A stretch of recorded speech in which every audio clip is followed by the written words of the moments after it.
नमस्कार विद्यार्थी मित्रांनो, नोट्स इन मराठी या आपल्या शैक्षणिक यूट्यूब चॅनलवर तुमचं मनापासून स्वागत आहे.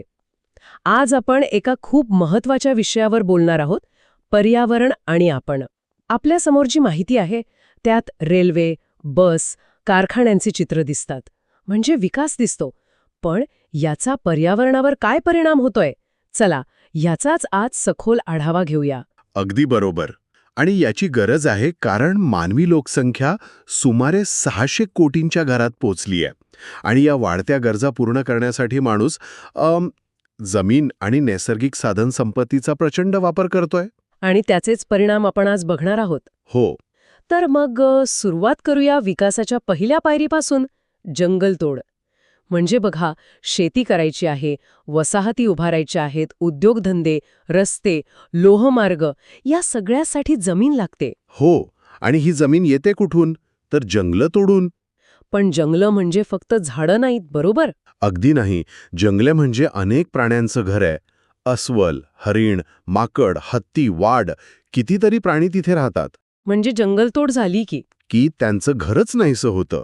त्यांचं अन्न, त्यांचे पाण्याचे स्रोत सगळंच नष्ट होतं. आणि मग जैवविविधतेचा मोठ्या प्रमाणावर ऱ्हास होतो. याचाच अर्थ जंगलं कमी झाली की तिथले प्राणी एकतर दुसरीकडे जातात किंवा त्यांची संख्याच कमी होऊ लागते. अगदी, एकतर स्थलांतर करतात किंवा संपतात.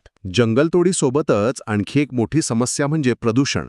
आपल्या माहितीमध्ये कारखान्यांमधनं धूर बाहेर पडताना दिसतोय आणि घाण पाणी थेट नदीत सोडलेलं दिसतंय. हो, आणि हे प्रदूषण मुख्यत्वे 3 प्रकारचं आहे असं आपण म्हणू शकतो. पहिलं म्हणजे हवा प्रदूषण. पेट्रोल, डिझेल, कोळसा यांच्या वापरामुळे होणारं प्रदूषण. बरोबर. या इंधनांच्या ज्वलनामुळे हवेत कार्बन डायऑक्साईड आणि इतर विषारी वायू मिसळतात. आणि दुसरं जलप्रदूषण.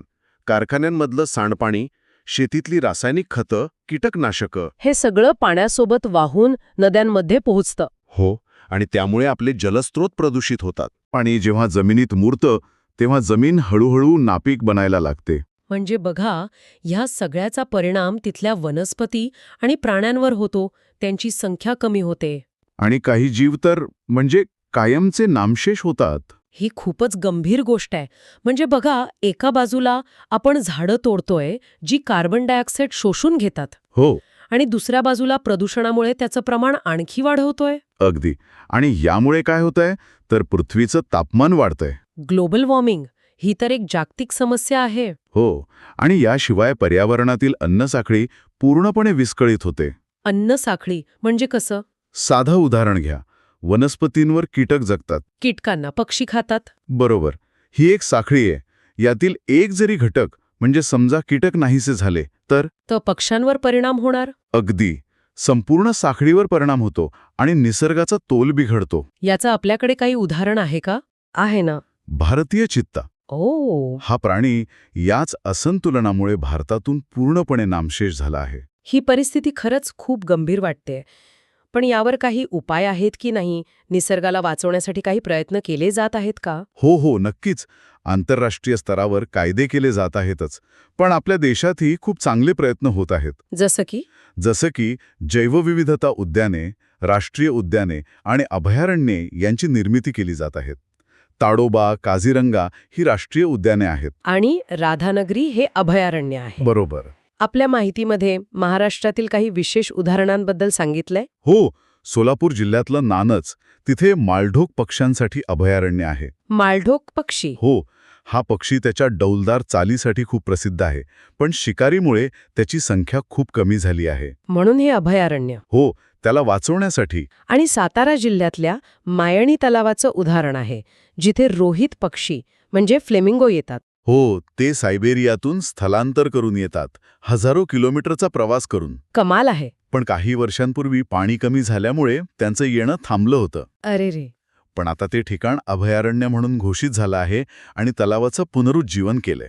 त्यामुळे ते पुन्हा येऊ लागले आहेत. म्हणजे सरकारी प्रयत्न तर होत आहेत, पण आपल्या संस्कृतीतही पर्यावरण संरक्षणाची काही परंपरा आहे का? म्हणजे देवराई ही संकल्पना किती सुंदर आहे. अगदी खरंय. देवराई म्हणजे देवासाठी राखून ठेवलेलं जंगल. आणि या श्रद्धेमुळे? त्या श्रद्धेमुळेच तिथलं एकही झाड तोडलं जात नाही. त्यामुळे ही जंगलं आजही सुरक्षित आहेत. म्हणजे या देवराया म्हणजे एक प्रकारची प्राचीन अभयारण्यच झाली की नाही? अगदी. तुम्ही तसं म्हणू शकता. ही प्राचीन काळातील अभयारण्यच आहेत. आणि लोकांच्या सहभागाचं एक उत्तम उदाहरण म्हणजे मोराची चिंचोली. हो, पुण्याजवळचं हे गाव. तिथे असं काय खास आहे? तिथल्या गावकऱ्यांनी पिढ्यानपिढ्या चिंचेची झाडं जपली आहेत आणि मोरांना चिंचेची झाडं खूप आवडतात. अच्छा. त्यामुळे आज तिथे सुमारे 2,500 मोर माणसांसोबत अगदी सुरक्षितपणे वावरत आहेत. वाह, हे तर खूपच छान उदाहरण आहे. हो, तर आजच्या या चर्चेतून एक गोष्ट स्पष्ट होतीये की पर्यावरणातील प्रत्येक जैविक आणि अजैविक घटक एकमेकांशी जोडलेले आहेत. बरोबर. आणि मानवी हस्तक्षेपामुळे हा समतोल बिघडतोय. पण देवराई, अभयारण्य आणि लोकांच्या सहभागातून आपण तो जपण्याचा प्रयत्नही करतोय. आणि हे नेहमी लक्षात ठेवायला हवं की निसर्ग सर्वांची गरज भागवतो, परंतु हाव भागवू शकत नाही. खूप महत्वाचं वाक्य आहे हे. आपण निसर्गाचाच एक भाग आहोत. त्याचा समतोल राखणं ही आपलीच जबाबदारी आहे, नाही का? अगदी. जाता जाता ऐकणाऱ्यांसाठी एक विचार सोडून जात आहोत. दिलेल्या माहितीमध्ये म्हटलं आहे की टाकाऊ वस्तूंपासून टिकाऊ वस्तू बनवाव्यात. जरा विचार करा, आपल्या घरात किंवा शाळेत अशा कोणत्या टाकाऊ वस्तू आहेत ज्यांचा वापर आपण पुन्हा काहीतरी नवीन आणि उपयुक्त बनवण्यासाठी करू शकतो. यावर नक्की विचार करा.